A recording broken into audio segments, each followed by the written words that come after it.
Gracias, profesor. Bueno, en esta oportunidad vamos a entrevistar al magíster eh, Martín Alviar para la entrevista sobre temas de psicología educacional. Mi nombre es Joana Jara y voy a empezar con las siguientes preguntas. ¿Cómo puede la ley del ejercicio ayudar a fortalecer habilidades académicas mediante la práctica constante en el aula?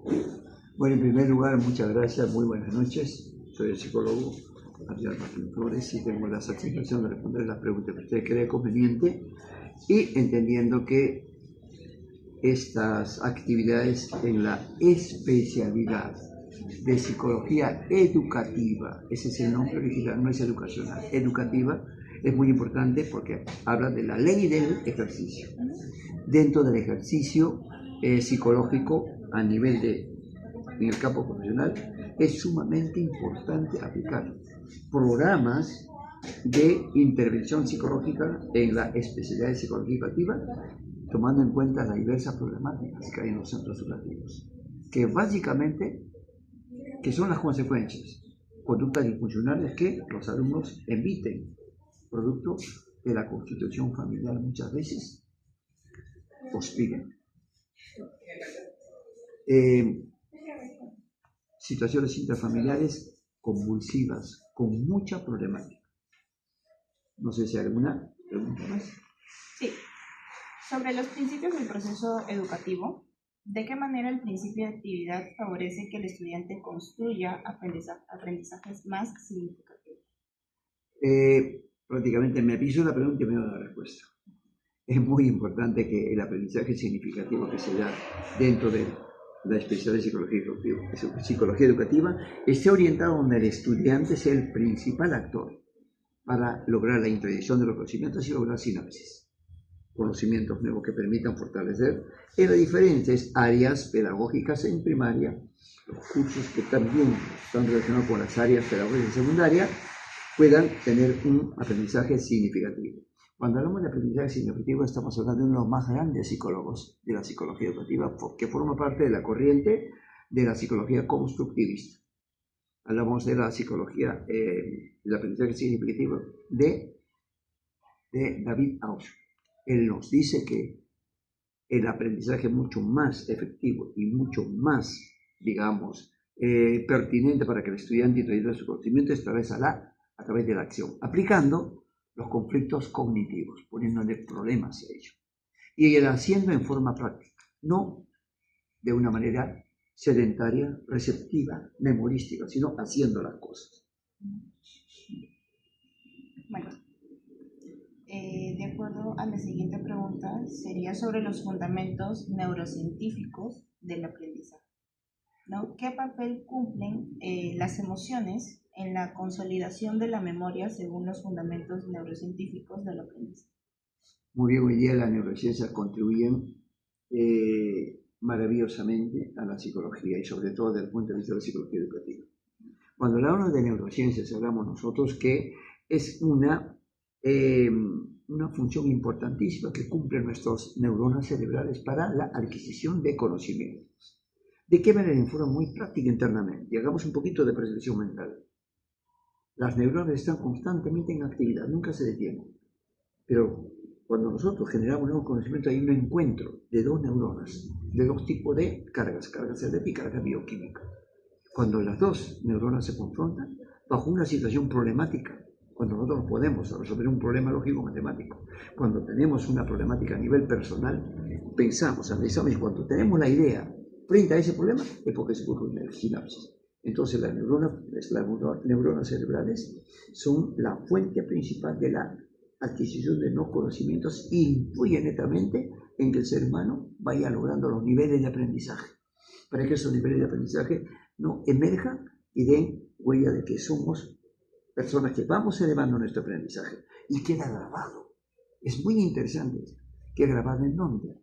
Queda grabado en nuestro cerebro emocional. El segundo nivel cerebral específicamente en el lóbulo temporal.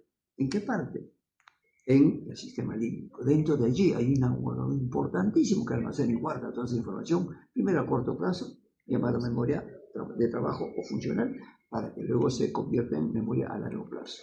¿En dónde? En el hipocampo.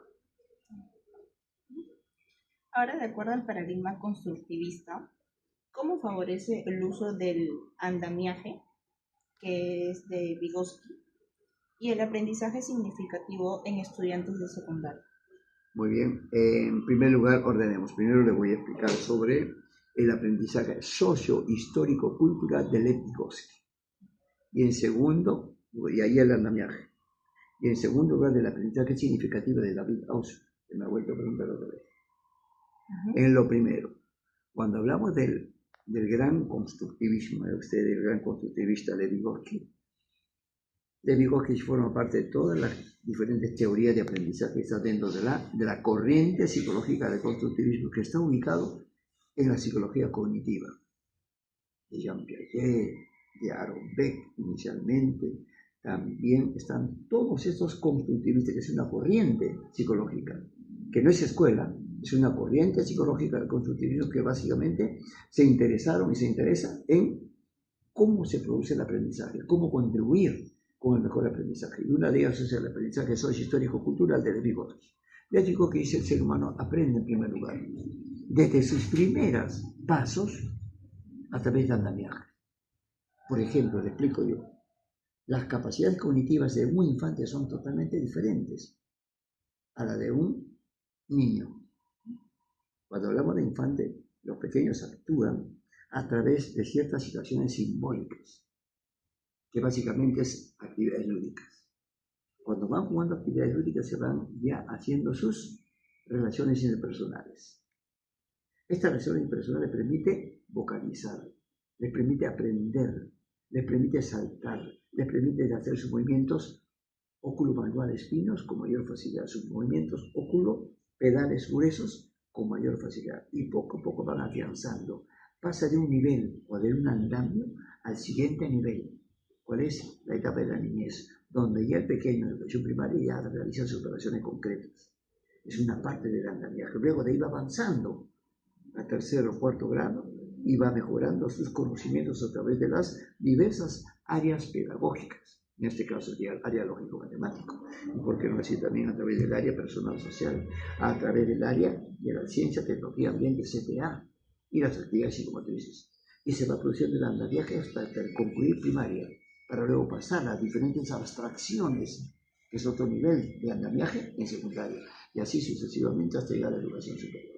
Es el aprendizaje socio-histórico de Vygotsky, cómo se va produciendo el andamiaje, a través cómo el ser humano va desarrollando su conocimiento. Y el segundo, el aprendizaje significativo, propuesto por Daniel Goleman, por David Ausubel, que el ser humano aprende mejor haciendo las cosas. Ahí se dan los tres saberes. Hay que saber conocer, hay que saber hacer y hay que saber saber. El conocer de qué manera voy a aprender mejor. El saber hacer, cómo lo hago, de qué manera lo hago. De repente lo hago a través del biohuerto. Sé cómo se planta una semillita y cómo da sus frutos. Lo aprendo mejor haciendo. Y luego, una vez que ya lo hice, finalmente ya lo sé, saber ser, cómo se hace. Los tres saberes, saber conocer, saber hacer y saber ser, a través del conflicto cognitivo que nos pone el gran psicólogo David Ausubel. Conflicto cognitivo es poner la problemática en el sistema nervioso central del estudiante, que él se dé cuenta y a través de sus funciones neuronales dé una solución, pero en forma práctica, no teórica, para lograr mejor su aprendizaje. Bueno, por mi parte, le voy a hacer la última pregunta, que es de acuerdo al modelo cognitivo. ¿De qué manera los procesos cognitivos como la atención y la memoria influyen en el rendimiento académico? Muy buena pregunta y me permite hacer una aclaración. Cuando hablamos de procesos cognitivos o desde el punto de vista de la psicología cognitiva y el aprendizaje, tiene que ir en forma concatenada. No hay percepción sin sensación. No habrá atención sin percepción. Los procesos cognitivos básicos son muy interesantísimos como funcionan. Para que haya un aprendizaje significativo, para que haya un aprendizaje realmente que quede dentro del sistema nervioso central, en el hipocampo, en el estudiante, primero se tiene que estudiar cognitivamente el proceso cognitivo de la sensación. Todo entra en el ser humano a través de la sensación. La sensación es el primer proceso cognitivo que nos permite detectar a través de nuestro sistema sensorial todos los estímulos del medio ambiente. Si yo en este momento voy a pasar un ave, una gaviota, tengo que sentir. ¿Y a través de qué voy a sentir el paso de la gaviota? A través de mi sector sensorial visual. Si escucho una música melodiosa, ¿a través de qué voy a introducir al sistema nervioso esa melodía? A través del receptor auditivo. Ese es el sentir. Ahora, cuando estamos en una sesión de aprendizaje, los pequeños observan las grafías en la pizarra, observan las diversas actividades que hace la profesora o los alumnos también. ¿A través de qué sentido? Visual. ¿A través de qué sentimos? El sentido visual y auditivo. Y luego, cuando se da la sensación, se da la percepción. ¿Qué es la percepción? La presentación mental de lo que estamos percibiendo. Y la percepción que nos va a generar inmediatamente la atención. La atención es poner la mirada fija para distinguir ese estímulo. Y luego de la atención viene la concentración, que es el máximo esfuerzo y la concentración que tiene una persona sobre un determinado estímulo o conocimiento. Y cuando logramos concentrarnos, para la redundancia, a través de la concentración queda grabado, primero a corto plazo. Pero si fue significativo la aprendizaje, queda grabado a largo plazo en el área de la memoria. Ahí se dio especialmente la sensación, a través de los receptores sensoriales, la percepción, la atención, la concentración y todo quedó guardado en el área de la memoria. Es la manera como se introyectan los conocimientos. No podemos hablar. Percepción, memoria. Atención, concentración. Son son 5 procesos cognitivos que van de la mano. Primero la sensación, segundo la percepción, tercero la atención, cuarto la concentración y quinto la memoria, donde venga almacenado todos los conocimientos que aprendemos. Es una ley incluso como el proceso de aprendizaje. Si no se cumplen esas reglas, difícilmente el ser humano va a introyectar los conocimientos. Ahora le doy el pase a mi compañero Oliver. Bueno, muy buenas noches, Magister Alvear. Mi nombre es Oliver Terrones y bueno, procederé con las preguntas del mismo curso de Psicología Educativa. Muy amable. A ver. Mi pregunta es sobre la tutoría educativa. ¿Cómo contribuye la tutoría educativa al desarrollo socioemocional de los estudiantes dentro de un contexto escolar? Muy bien, muy interesante esa pregunta. En primer lugar, ¿qué es la tutoría? La tutoría es un programa de intervención dentro de las instituciones educativas donde el maestro o los profesores cumplen una labor fundamental. Se dice que nuestros profesores son nuestros segundos padres. Y en este caso, cuando se asigna a uno de ellos la tutoría específicamente a un conjunto de alumnos, por ejemplo, de un primer grado, segundo grado, ese tutor se convierte en el guía, se convierte en el mentor, en el coaching, en el asesor, el acompañante perfecto para el menor, porque se va a convertir en su confidente, en su par. Constantemente el tutor va a ser el juego de roles. Un amiguito más, de acuerdo a la edad del adolescente. ¿Para qué? Para que se logre lo que nosotros conocemos en psicología, la confianza entre el menor y el tutor. Es el que acompaña, es el que analiza, es el que da el soporte emocional y le da seguridad al escolar. Bueno, sobre estrategias de consejería, ¿por qué la consejería breve centrada en soluciones es efectiva para estudiantes que presentan dificultades emocionales o académicas? La psicología tiene, aparte de aplicar psicoterapia, tiene 3 actividades más. Uno se llama la orientación psicológica, el soporte emocional y la consejería psicológica. No es psicoterapia. El psicólogo es uno de los profesionales más idóneos para dar a aconsejar. Obviamente haciendo primero una deliberación de los pros y los contras.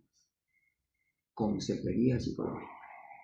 Si yo logré un buen rapport con este pequeño, confianza, las puertas están abiertas, tanto para mi persona como tutor, como para evitar en las emociones que experimenta este pequeño a nivel interno.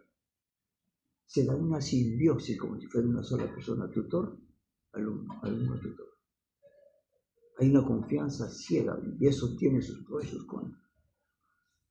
Y hay que tener en cuenta que si el tutor es bastante empático, y logra rapor en su máxima expresión, al menor, se puede generar el apego, hay que tener mucho cuidado.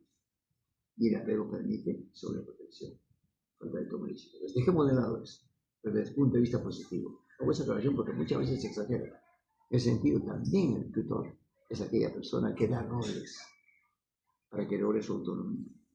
Le permite estimular para que sepa tomar decisiones en una situación problemática. ¿Qué harías tú, supuestamente? Y no entre en situaciones dubitativas. No sé, de repente no. ¿Qué haces tú? Y tenga seguridad. Justamente cumple el papel del padre afectivo que está en el centro afectivo. Es muy importante el tutor. ¿Por qué? Porque dentro de esa función da consejos de cómo hacerlo, cómo tratar a una persona. ¿Por qué no decirte a mí que el estudiante va llegando a la etapa de la pubertad?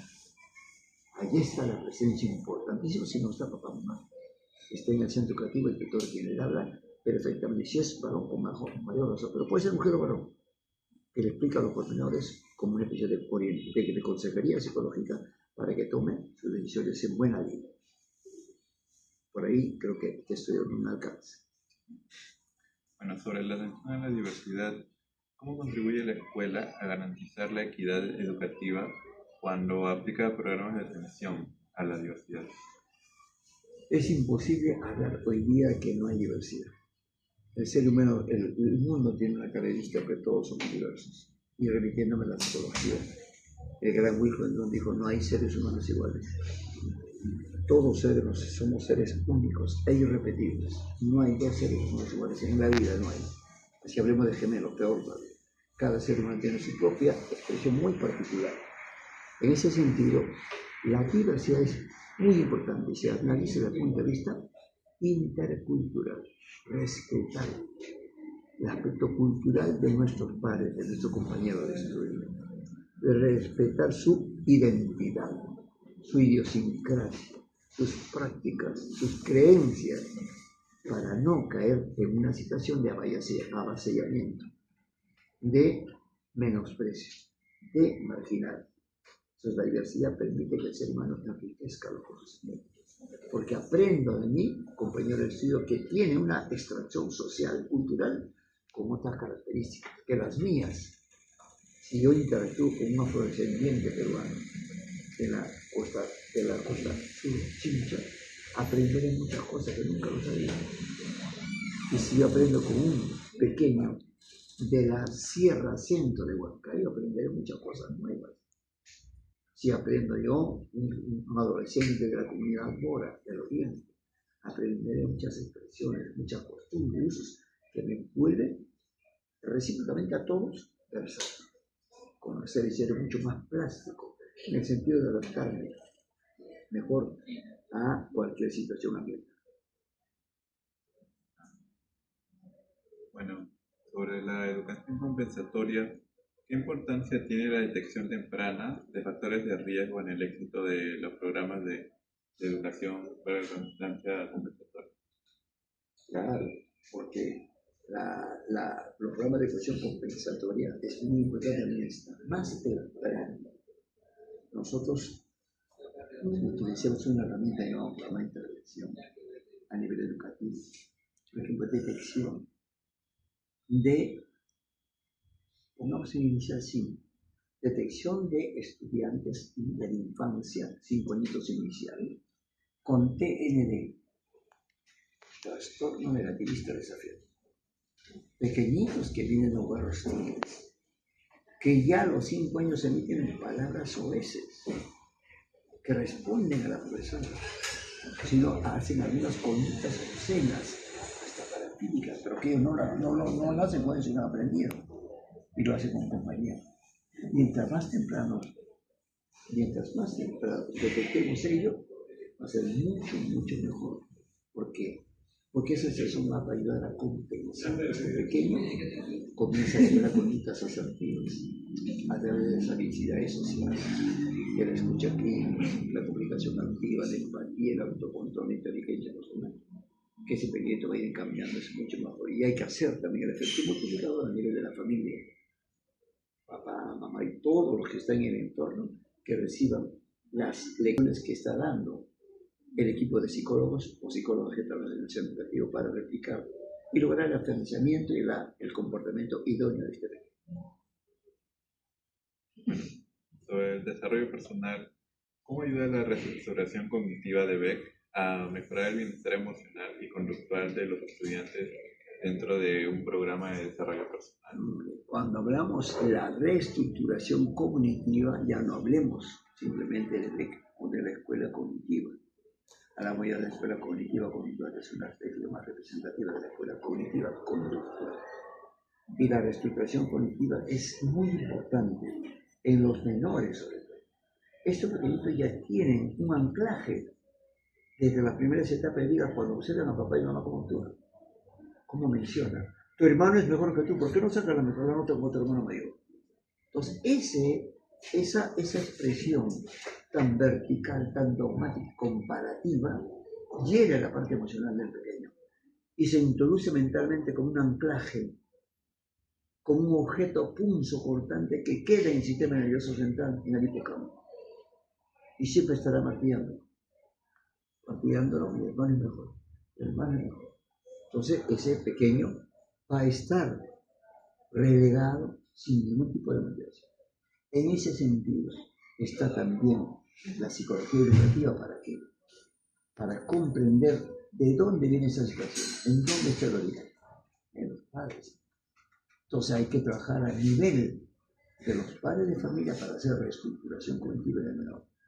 La reestructuración cognitiva del menor no por el menor simplemente, sino tenemos que trabajar con los padres para que cambie su forma de actuar, su forma de expresar, y que poco a poco, a través de las diferentes habilidades sociales que se pongan a nivel de una psicoterapia sistémica, familiar, contextual, comenzamos por patrones de conducta que dan los padres, para luego estos vaya descendiendo a los componentes relacionados, llegar al pequeño. Y ahí no hay que trabajar la reestructuración cognitiva directamente con el pequeño, entendiendo que la reestructuración cognitiva es una técnica psicológica que dice lo siguiente, que el problema no está afuera, sino como tú piensas. Ese pequeño se ha quedado con ese pensamiento, con esa emoción negativa que el papá les transmitió, que muchas veces no es la realidad, porque no va a compararle con su hermano, pero él siempre va a estar subyugado con ese pensamiento. Entonces hay que hacer el cambio de pensamiento, el cambio de chip psicológico, como primero sensibilizando a los padres, para luego que esto se haga el efecto multiplicador en el menor de edad. Okay. Ahora ya algo más personal, ¿no? ¿Cuál considera que sea uno de los desafíos más frecuentes dentro de una intervención psicológica? Cuando hablamos de intervención psicológica, los desafíos más frecuentes, habría que ver intervención psicológica en infantes, en niños, adolescentes, adultez temprana, adultez intermedia, adultez tardía, o en general. En general. En general, lo primero hay que respetar las etapas de desarrollo evolutivo. Cuando hablamos nosotros de pequeños, los pequeños no son las causas, son consecuencias, definitivamente. Ahí hay que abordar y directamente trabajar en un alto porcentaje con los padres. Y ahora, el mayor, digamos, éxito que va a tener psicología es cuando el psicólogo o la psicóloga detecta en dónde está la causa, el origen, la etiología del problema. Si yo no sé dónde está la causa, no sé dónde está el origen o la etiología del problema, difícilmente voy a lograr la solución. Yo tengo que ver, porque la psicología es radical, es incisiva, no va a la consecuencia o a las causas. La psicología no utiliza psicoterapia para calmar, sino para darle solución al problema. Y no es que la psicología le haga olvidar las situaciones traumáticas, sino que ya lo supera. Eso es muy importante. La psicología aplica psicoterapia no que se olvida ya de la agresión, del tocamiento indebido, de la violación, no, sino supera a través de la desinhibición bajo diferentes técnicas psicoterapéuticas. Entonces es muy importante, primero, buscar la etiología, la causa del problema, si no el psicólogo estaría trabajando sobre qué, simplemente sobre supuestos. Y los supuestos no te dan ningún sustento. Entonces no quiero otra carrera adyacente, que simplemente hace una prescripción farmacológica, pero no sigue a la causa. Entonces la psicología cumple un papel importantísimo ¿De dónde proviene este problema? ¿Dónde nació? Se llama técnicamente etiología. Si sé dónde viene, entonces tengo que trabajar dónde está la fuente. Si se lo paro, que comencé con los padres. Entonces, en ese sentido, es muy importante. Entonces, la causa y el origen puede ser el principal factor para que todas las psicoterapias tengan éxito. Y si los psicoterapias todas son buenas, pero va a depender del profesional. Claro. Así es. Bueno, ahora alguna recomendación para futuros psicólogos, nosotros que somos ya estudiantes de octavo ciclo. Ustedes que están egresando y ya están emergiendo y dejando el claustro universitario, es muy importante. Es muy importante que ustedes como psicólogos tengan la capacidad, que se va a dar de innato ya, de la observación. No se debe pasar nada por alto. Es muy importante el momento como una persona se presenta a nivel de posturas. Los gestos dicen más que 1000 palabras. Puede decir muchas cosas, pero el gesto dice algo mucho más profundo. Otra aspecto importante, conocer en qué medida cada lóbulo de nuestro sistema nervioso central, qué funciones tiene cada uno de ellos. ¿Qué función tiene el lóbulo frontal? Lóbulo parietal, lóbulo temporal, lóbulo occipital, que es importantísimo desde el punto de vista de la neurociencia. Otra parte importante, tener mucha capacidad de autocontrol, leyendo, siempre recordándose lo que nos dice Daniel Goleman con la inteligencia emocional. Si nosotros no sabemos demostrar y evidenciar nuestro autocontrol, vamos a tener problemas. Es muy importante, y siempre digo, a través de la cátedra de la universidad, cuando hay una problemática, el psicólogo es preferible que diga, muy bien, te entiendo perfectamente. Una palabra bastante persuasiva, sutil, lo entiendo perfectamente. No se preocupe. Porque ¿cómo sería posible que si yo soy psicólogo, entre también un altercado? Y en el altercado, pues uno puede emitir palabras que van a acrecentar más. Otro aspecto importante en psicología es conocer siempre todos los conocimientos psicológicos de última generación, siempre. También las psicoterapias de última generación. No siempre quedando en la situación anacrónica, ancestral, convencional, antigua, primaria, arcaica, ya no. La psicología cada vez va evolucionando de forma, una velocidad increíble.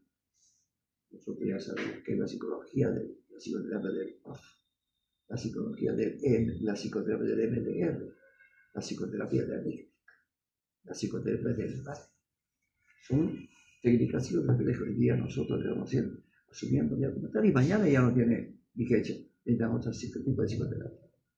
Son mis recomendaciones, mucho autocontrol. Muchas gracias por sus recomendaciones. Ahora, por último, si nos podría brindar un ejemplo de un caso clínico general sobre el tema, pues, que le hemos tocado, que es la psicología educativa. Claro, sin brindar nombres ni datos. ¿No? Un caso de psicología educativa, entendiendo que la psicología educativa en un centro educativo no se hace psicoterapia, pero sí se puede derivar. Aquí en el psicólogo clínico, un ejemplo. Pues este es un ejemplo que sucedió a un par de personas, padres, jóvenes, ella de 24 años y él de 25, 26 años. Era un pequeñito, inquieto, en un centro educativo conocido que está en la Avenida Brasil, de Pueblo Libre. Por eso también cobra muy bien, mucho renombre. Había un tipo de psicólogos en el colegio. Y el pequeño era inquieto.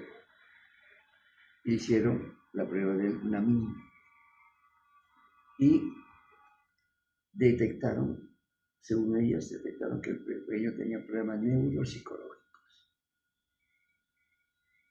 Con solo escuchar la palabra problemas neuropsicológicos, la madre entró en pavor y en llanto.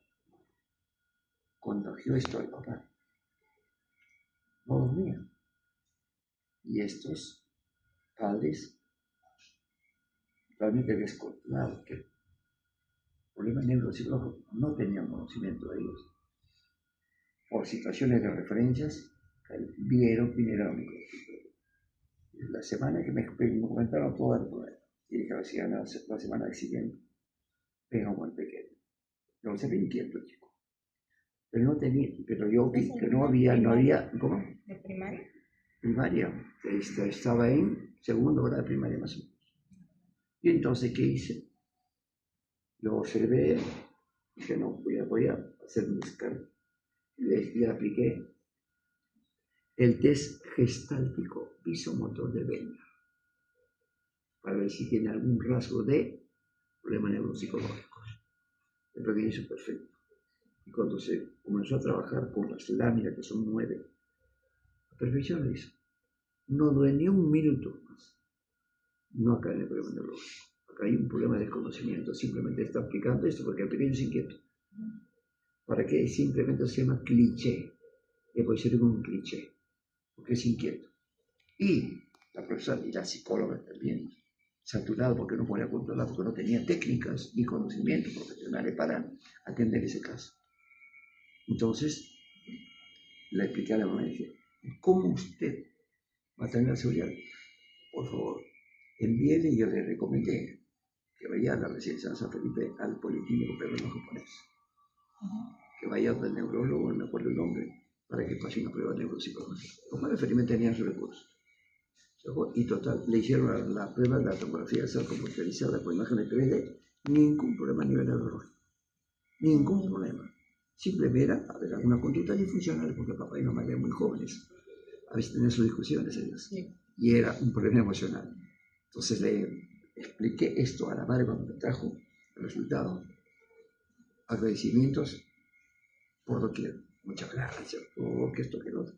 Y esa seguridad que tenía mamá y también papá, observé pequeño.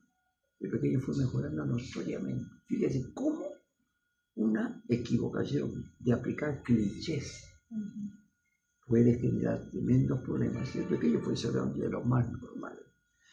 Igual sucede con pequeñitos inquietos que le dicen, no, este tiene TDAH. O autismo. Ahora, hacen ciertos movimientos, es autismo, no. Es muy delicado poner ese tipo de clichés porque puede generar problemas traumáticos a papá, mamá, por adulto que sea, porque acaso es fácil tener un hijo con TDAH, o un pequeño con TEA. Pero bien difícil y delicado tener un hijo con un trastorno de neurodesarrollo. Entonces, en este caso, fíjate la conmoción que se genera en la familia. Y poco a poco. Otros casos se terminó también con de autismo, una pequeñita de 2 años, 8 meses. Simplemente, ¿por qué? Porque la pequeñita un poco es que se distraía. La mamá y la abuela, no había papá ahí. La mamá y la abuela en llanto total. También le enviaron los descartes, no había problema. Si no queda, simplemente la pequeñita no tenía papá. Vino un tiempo, se fue a Estados Unidos. Y obviamente la cadencia paternal genera ciertos problemas de índole conductual. Entonces, ese ejemplo es como hay que tener mucho cuidado cuando vamos a dar una opinión sobre algo. Y no digamos, pues, tiene autismo, no. Hay rasgos mejor. Hay rasgos que eso se viene relacionado con el diagnóstico presunto. Y no podemos cargar así las palabras sueltas porque puede generar problemas, incluso que ponen en riesgo la salud física del ser humano.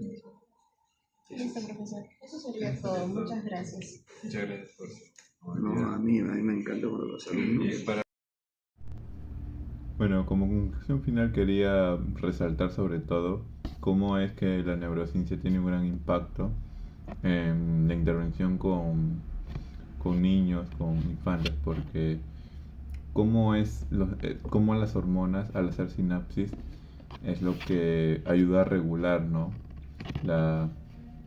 Y ayuda en las conductas disruptivas que presentan estos niños. Además también, como mencionó el caso, cómo un mal diagnóstico puede perjudicar a los mismos progenitores y así causarles un impacto al niño, pues tal como dice el magíster, los niños son una consecuencia en realidad de un problema ya familiar que hay. Bueno, buenas noches, profesor. Voy a decir mi conclusión, ¿no? En donde yo quisiera resaltar cómo trabajar en la reestructuración cognitiva en los padres, ya que esto es fundamental para mejorar la conducta de los niños, ¿no? Ya que al cambiar las creencias y patrones de pensamiento eh, de los adultos, se generan ambientes más positivos, ¿no? Y estrategias de manejo más efectivas en el hogar. Como mencionó el psicólogo, ¿no? El entrevistado, una de las causas principales del problema de aprendizaje o conductas disruptivas, ¿no? En los niños proviene del contexto familiar, ¿no? Dónde creció, dónde se formó el problema, ¿no? Donde aquí las dinámicas y creencias negativas puedan influir. Esto influye directamente, ¿no? En su desarrollo del niño, del menor. Por ello, intervenir en la forma en que los padres perciben y enfrentan estas situaciones, no solo mejora el comportamiento infantil, sino que también fortalece el vínculo familiar, ¿no? Promoviendo una comunicación empática y una creencia basada en la comprensión mutua, ¿no? Ya que en la psicología educativa actúa transformando el entorno que sostiene el desarrollo integral del niño. Gracias.